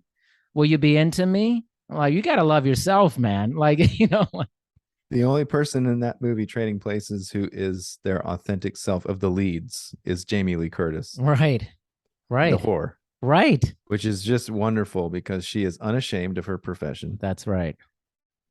She is who she is. Take me or leave me. You know, we can still be friends. We can Yep. still have a relationship. And I think movies like that have done wonders for breaking some of the stigmas Yeah. about prostitutes and Right. prostitution and things like that. Jamie Lee Curtis in that movie, she's smart, she's savvy, she's making her way in the world the way she wants to, Yeah. you know, So true. and she's honest about it, you know, She's and very like I say, honest. she's not ashamed. She's Yeah. not a con person, she's not a liar, she's not a thief, she's not any of these things. No. She's just working the streets. She's working the streets. That's the great thing about these conversations. Half of this stuff, I don't think I ever took this deep of a view of some of these movies because they were just very surfacey to me as a Yeah. child or a young person watching it. I mean, I think a lot of the stuff we're talking about, you and I were watching this at hilarious ages, man. Oh yeah. Like, I mean, we were watching these movies at like the most brain dead age imaginable, you know. I mean, Trading Places, what were we, 8 when it came exactly. out, you It's know? so good. Like you thought, oh, this Yeah. is good. You Yeah. miss so much of what's You had actually no idea. happening. You just Yeah. miss. Well, what's amazing to me is to watch these movies with adults and to see that they're missing most of it too. That's true. Yeah. And okay, so earlier I said, you know, we get most of our education from movies, and that might be true to an extent, but I think you and we're both educated human Sure. beings. We Yeah. both done our time at university and all that kind of stuff.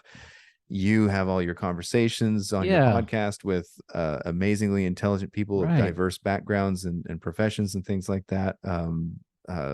I study a lot of history, philosophy, and Yeah. those types of things. We're bringing all of that information into every movie we watch and every discussion that That's we right. have. None of that could we have brought into at 8 years old, obviously. No. But my other point, and this is once again not to talk down to anybody, but I just feel like when we brought up Thor earlier, that he's been around for 1,500 years and he's Yeah. been traveling the galaxy, and he should be a lot smarter than He that. And I really feel should like that be. about a lot of the adults that I know. Yeah. And I find that it's not because they're not smart. Everybody is smart and everybody is kind of genius in at least something Mm. that they do.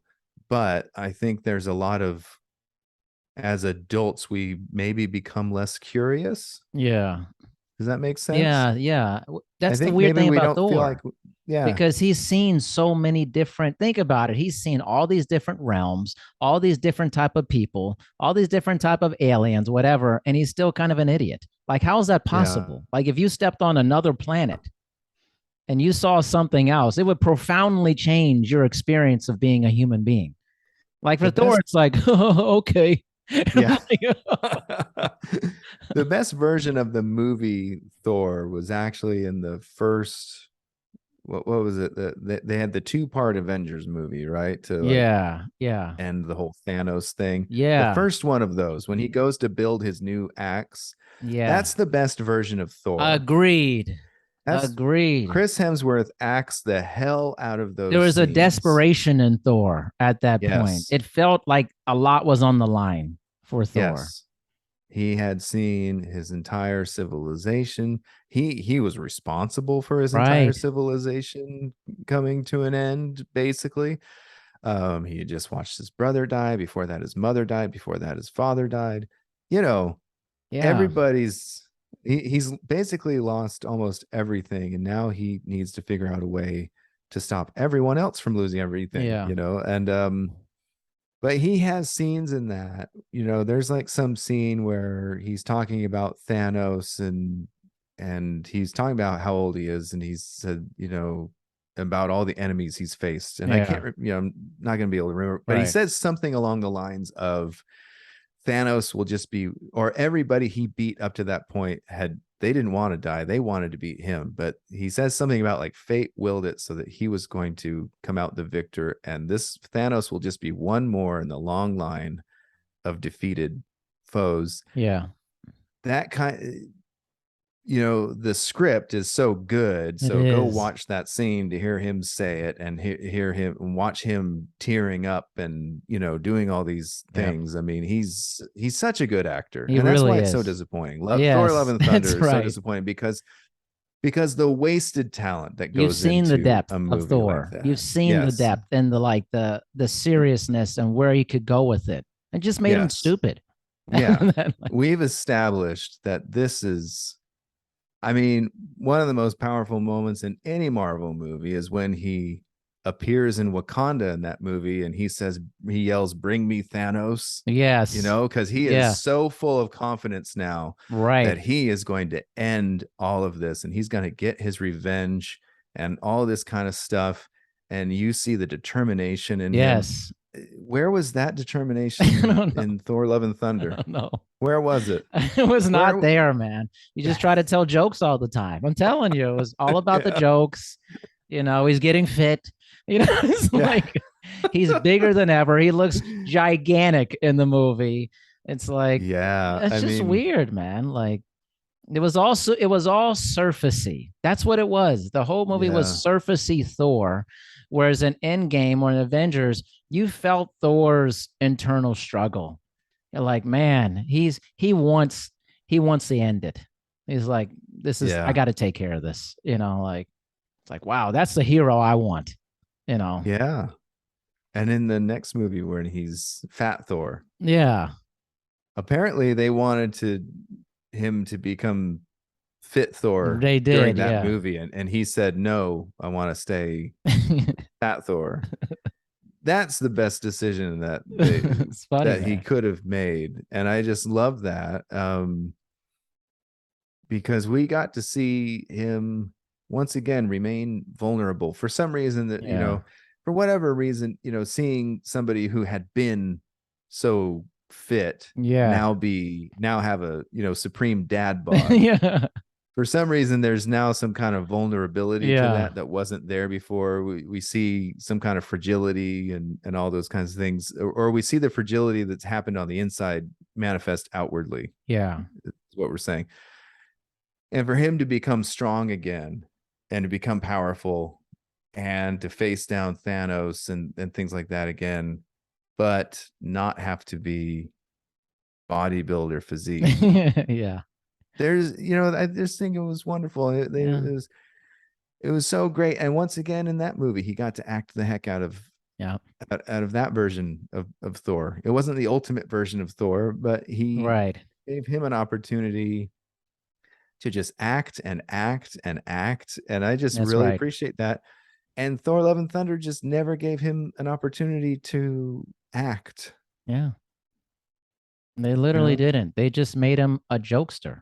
Like he Yeah. was like the jester, like of the court. Like, and I just remember the thing I was watching, I was like, why is this so bad? And I go, oh, because they've basically stripped away all of the talent of Chris Hemsworth in this to make him just be a jokester. And everybody's telling jokes to each other all the time, trying to Yep. land punchline after punchline after punchline. I'm like, enough. I'm And like, they're doing the jokes about things like having a what do you say, like a saying as a superhero, yeah, and things like that. And delving into the cliche of superhero. And one of the great things about the Marvel universe up until then is that it hadn't it's not self-aware. yeah. This movie is too self-aware. It's too self-aware. Yes, that's it. It's too self-aware because these other movies, Captain America doesn't know he's a superhero.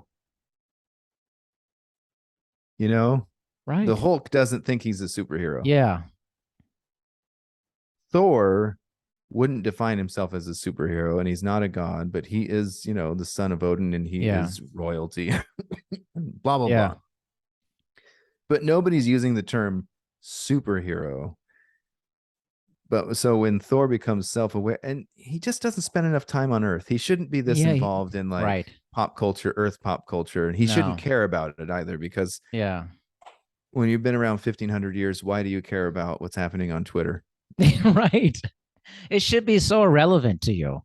Like, That's really? always my argument about, the Christian God being so petty. You're saying this Right. God's been around for an eternity and he cares if you wear one, like multiple pairs of earrings, or Right. or he cares if you, smoke weed, or whatever. You're Got a lot right. of really uptight Even Thor says Christians. in other movies, like, so petty, these Yeah. things, like he acknowledges all the pettiness of people. It's like, what? Really? But then he Yeah. becomes the thing that he thinks is petty. Yeah. So weird. You've been around 1500 years. You'd be like, listen, I've seen a lot, man. this Twitter thing's so stupid. Like, I have other things to do, man. He should be Thor should be either on an adventure or he should be telling stories of his adventures. Yeah. Because he loves the adventures so much. Right. Yeah. And this Thor doesn't do any of that. He watches Oh, TV with his girlfriend. so weird. You know what I mean? It's like It's that like, whole montage of them fighting and then going to restaurants. I'm like, why is Thor at a restaurant? Yeah. Like with his girlfriend? Like, they're just, I said, I'm sorry, this is too much for me. I was like, I've been looking at movies way more critical since I've been doing this. I'm like, and it, can't take this. I'm like, I blame it on you, Simon. I'm like, I'm gonna take that blame. I'm telling you, the skepticism is rubbing off on me, man. But it helps because when I see something great, it's truly great to me. I'm like, wow. Like when I watched 5 Days at Memorial on Apple Plus, I was like, this is some of the greatest filmmaking acting in a series I've seen in a long time. It was just much like what was it, Midnight Mass? It was like I'm just watching something that is mind blowing right now.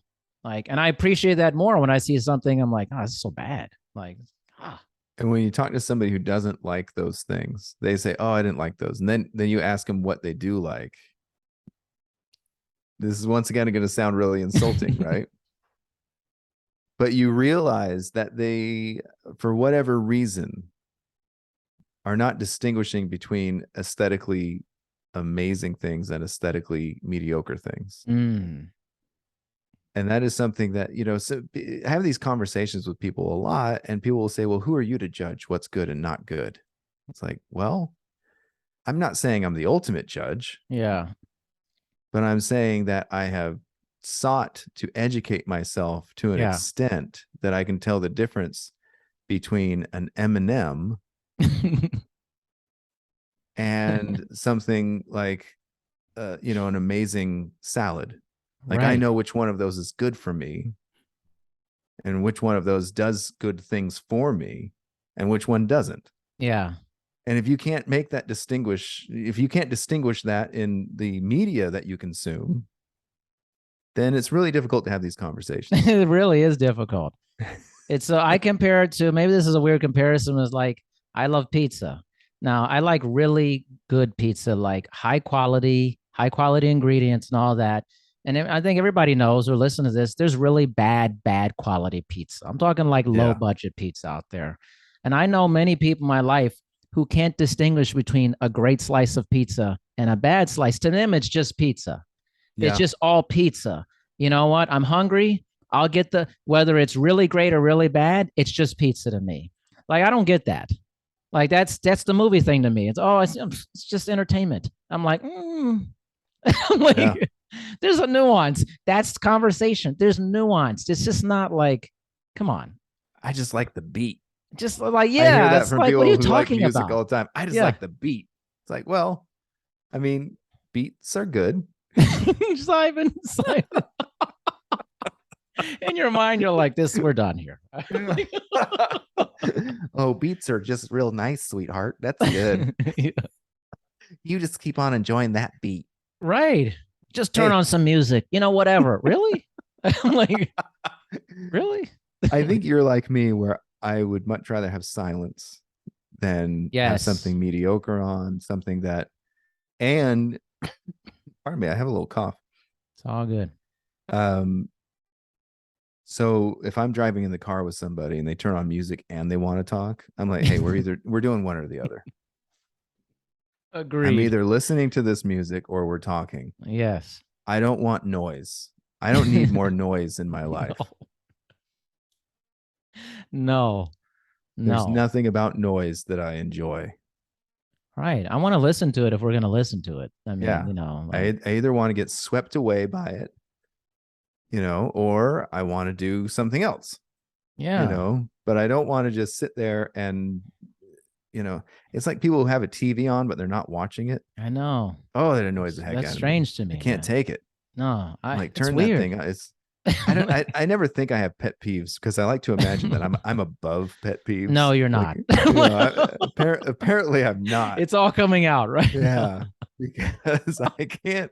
There's just certain things. So I'm gonna sound really braggadocious right now, but I was actually reading this article, and it was citing studies that had tried to figure out habits of intelligent people, or Ooh. kind of personality traits that highly intelligent people have.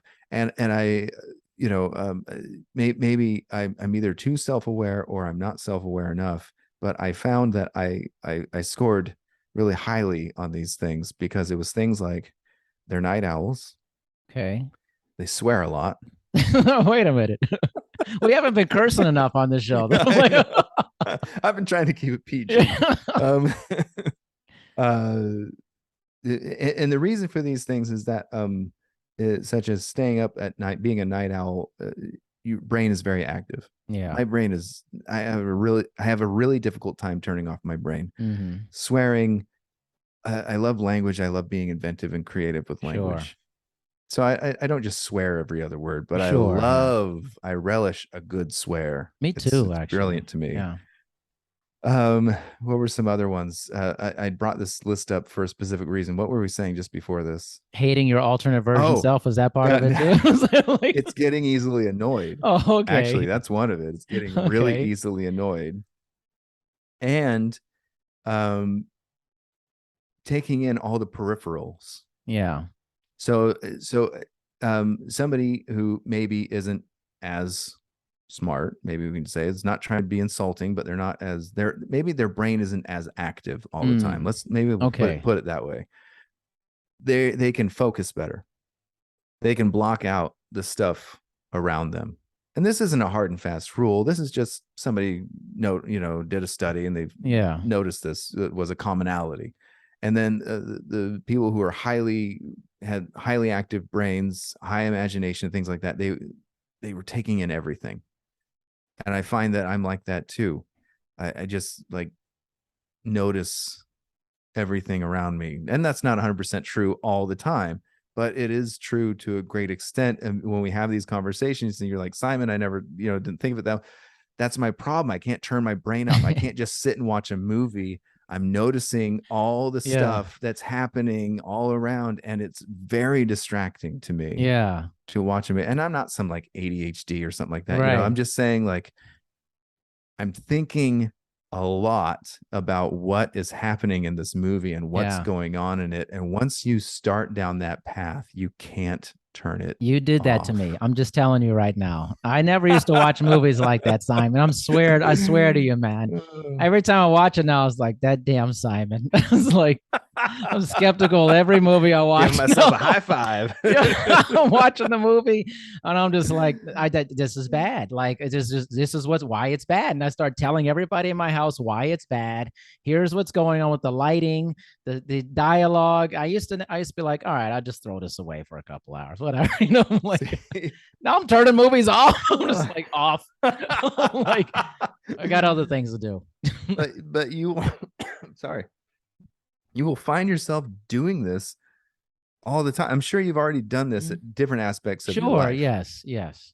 But like I say, once you go down this path of cynicism, It's path of cynicism.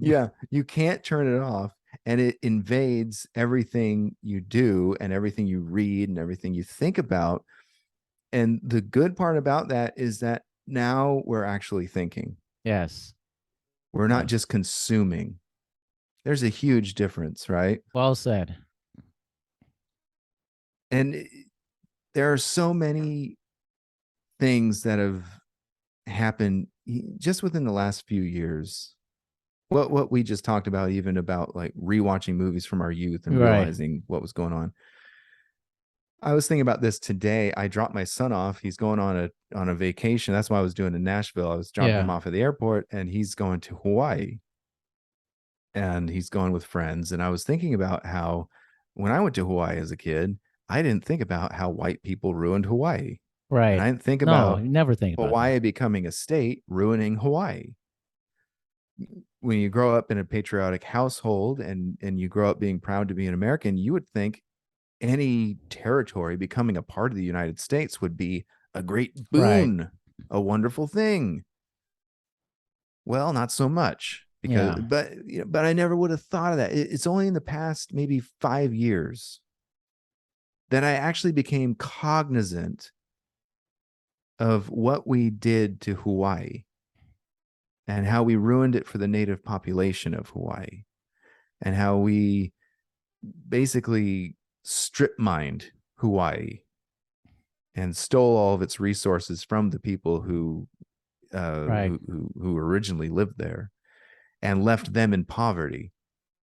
Sound familiar?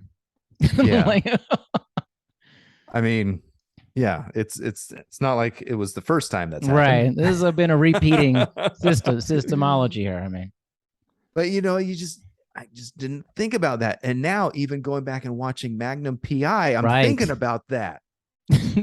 Simon, the cynicism, Simon. But once you wake up your mind, Yes. now you're interacting with the world at such a high level.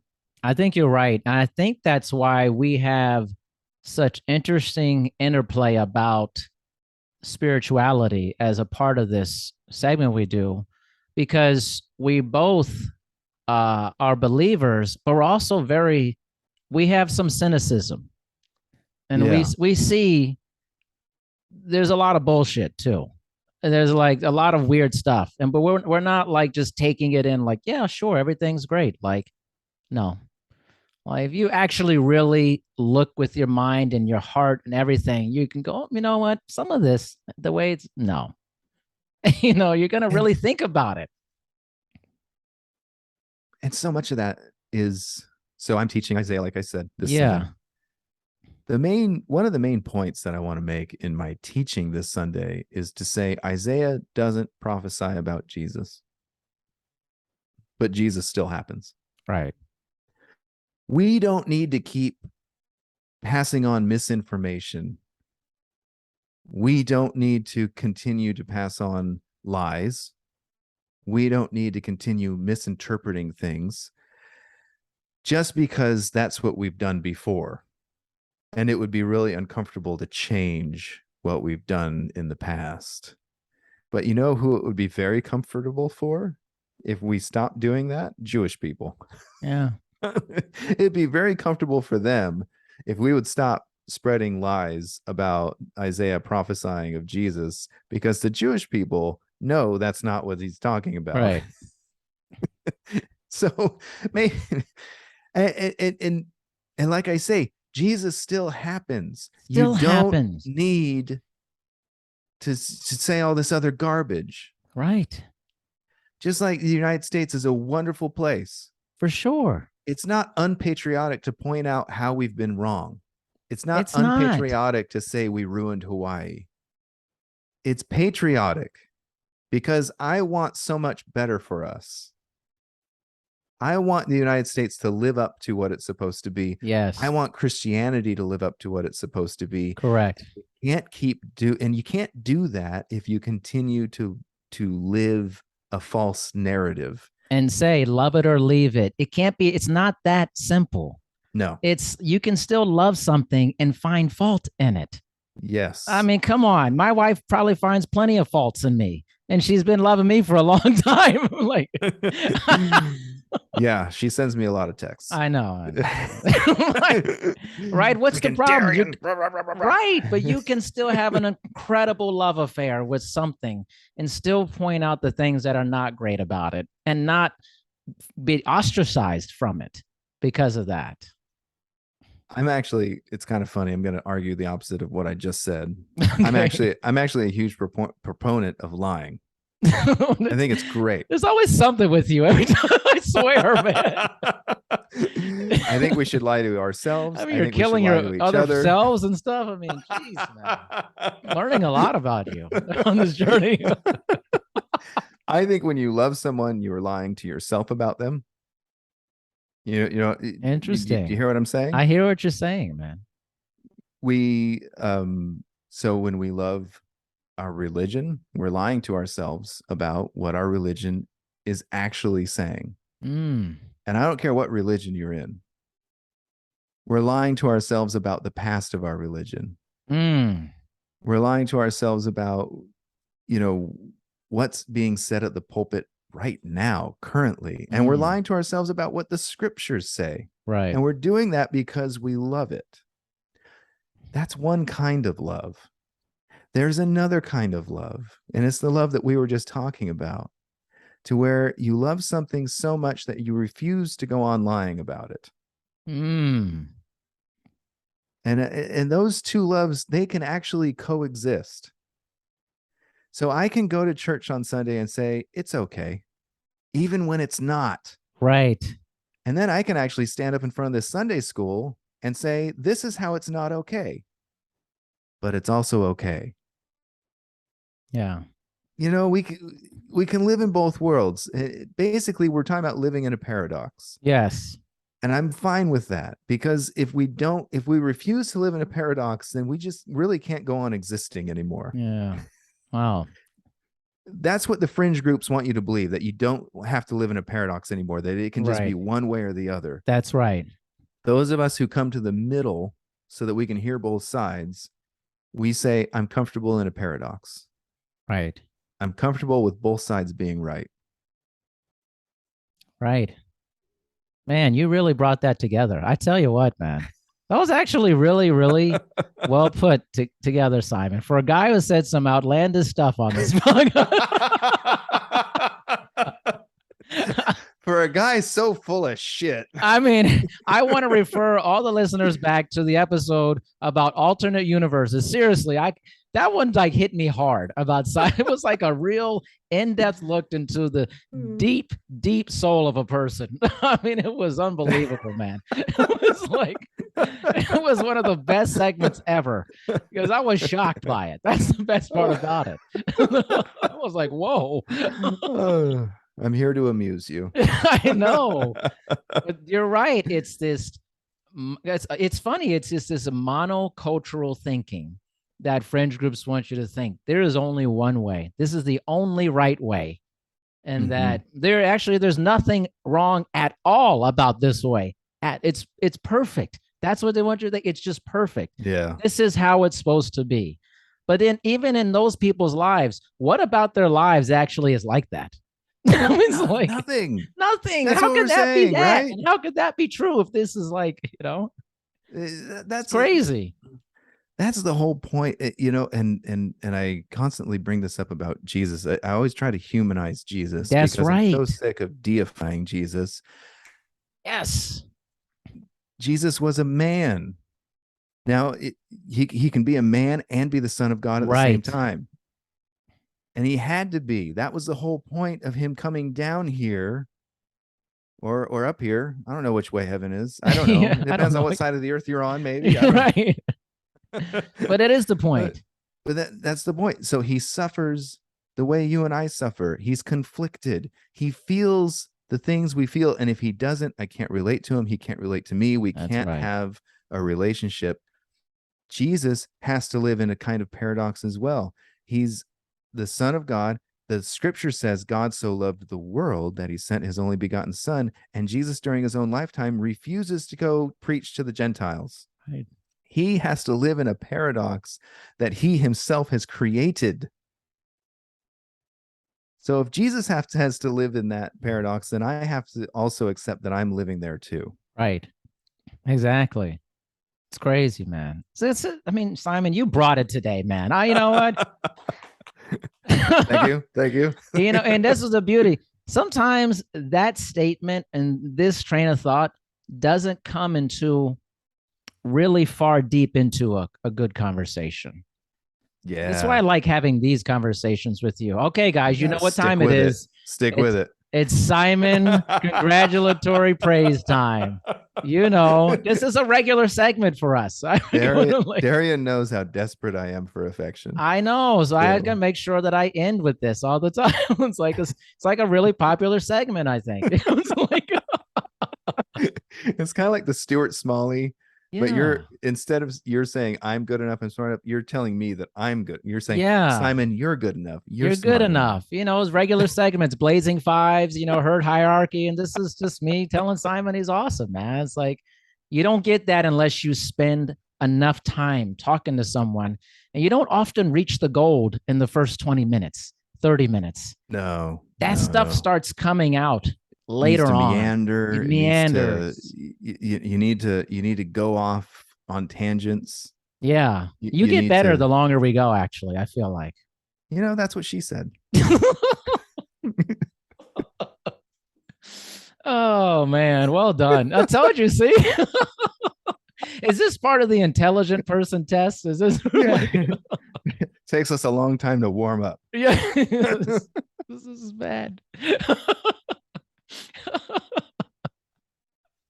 Oh man. I don't have any studies behind this, but I would think that for very creative people that we sometimes talk about getting in the flow. Yeah.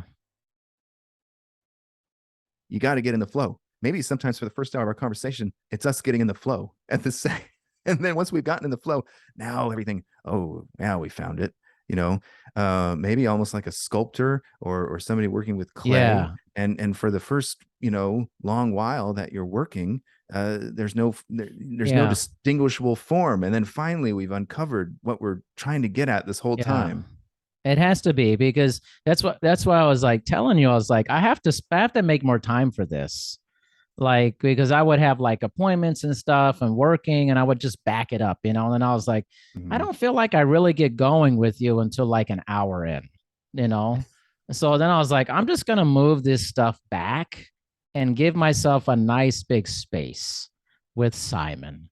And I love that. I love that. It's great, our cozy right? sofa. It's a nice big love seat. Right, man. I cuddle up in and yes, and have these great conversations. And I think it's bearing itself out. This is, I think, my 502nd episode in my podcast. Yeah, and I saw that you hit the 500. Finally hit the 500. Yeah, it's amazing. And now I think the consistency.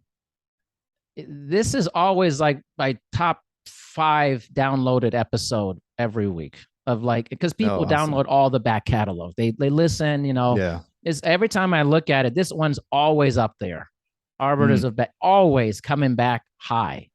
I'm like, oh, people like this. They like the long aspect of it, which I don't do with anyone else. I don't do this. Yeah. There you go, Simon. I know. Oh, that's that's the highest praise you can get. And also, that's what she said. That is what she said. Yeah. Now we're, yes. She's very faithful. But no, that's the highest praise you can give. Spending time with somebody is the best compliment you can give anybody. That's what every child wants. That's what every human wants. Your time. Yeah. And you giving your time to this and to our conversations, without even saying it, it says this is your priority. Yes. So that means you love it, you appreciate it. I do. Things like that. So I feel that when you said we were going to extend these episodes, I was, I knew what that meant. Yeah. That meant you think this is worth your time. And I didn't have to say it like a movie saying it. And you're like, okay, we didn't need to hear that. Just let me experience it. I'm like, yeah. And that's what happens, we don't even like going out to eat in this town because what you said earlier, my wife and I know what good pizza is. Exactly. But we constantly go on dates. Why do we do that? Because we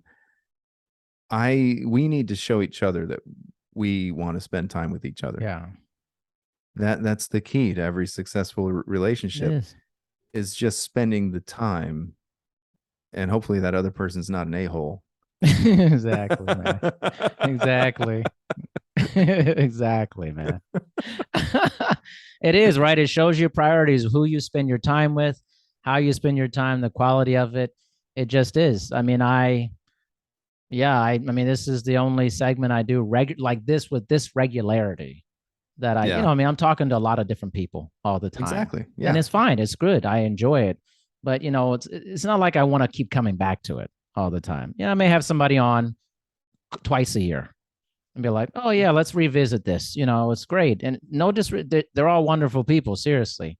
But you just, it when you hit something with someone, you just kind of know it. I'm sure in movies, Arnold knows, and this is my director, like this is my guy, or I Yeah. got to do this work. That's why I think you see certain actors working, like Leo DiCaprio and what's his face, always do films together. Oh my gosh, not Coppola, but what's the guy? Scorsese. Scorsese. Yeah. How many movies have they done together?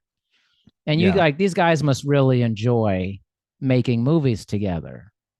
Like, Yeah. why would they keep doing this over and They over see again? the brilliance of the other guy's Right. work. Or you see an actor in a lot of different movies with the same director, like, oh, he must keep wanting to hire these people in these movies because they just love the chemistry. Yeah. That's what And I feel with this. they It's a love similar spending thing. that time together. Yeah. There's trust. They feel a creative synergy, Yeah. all those kinds of things. Then you hear the horror stories of actors saying or Yeah. directors saying they'll never work with so and so person Right. again. And we all have those people in our lives where it's like It's we would true. prefer not to interact with that Right. human ever again, and that's okay. You know what? That's why there's like 7.5 billion people on the earth, That's so right. that you don't have to keep going back to the same a-hole over and over again. And Exactly. move on. Right.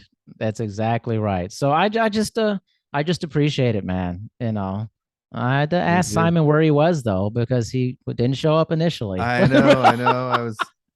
It's funny because it was like an hour into my drive, I realized I was going to be late, and I was like, oh, I need to text Darian. And Yeah. you know what happened? I started thinking. I'm not joking. I just started thinking about what I want to talk about this Sunday and things like that. And before I knew it, I'm sorry, poor Darian, you just flew right out of my You flew right. head because I was too Not that busy thinking important. about Isaiah. Like, well, I'll let it And then be. when you called, I was like, oh crap, I didn't message him. This is the problem with your ever expanding mind. I was like, forget about the people you care about. Come on. But we're here. We're here. We're We're here. here. We've had a quality I'm conversation. going to tell you what I told the person who asked why I was always late for church. Darian, I showed up when I wanted to show up. Yeah. Well, I'm glad it's flexible for you. Do I have to say that's what she said again? Yeah, you do. Okay, we're done. Simon, you the man. I really appreciate it. Seriously. Every time. Yeah, Always a great time, man. me too. All right, man. All right, man. You Talk to you got it. soon.